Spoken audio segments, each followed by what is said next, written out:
Thank you, Mr. Speaker. Pakistan is an appreciated partner for 70 years of the United States, and our relationship with them is strongest when Pakistan embraces democratic principles and rule of law.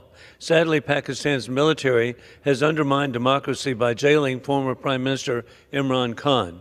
There are strong disagreements with Mr. Khan, including his weak policies toward war criminal Putin and the Chinese Communist Party. But political opponents should be defeated in democratic elections and not jailed or fabricated political charges. President Donald Trump survived corrupt judicial system and has been persecuting him, and he knows the danger of persecution. Pakistan should release Imran Khan, restoring democracy. Free Imran Khan. In conclusion, God bless our troops as the global war on terrorism continues. Open borders for dictators puts all Americans at risk of more 9/11 attacks, as warned by the FBI. Trump is reinstituting existing laws to protect American families with peace through strength.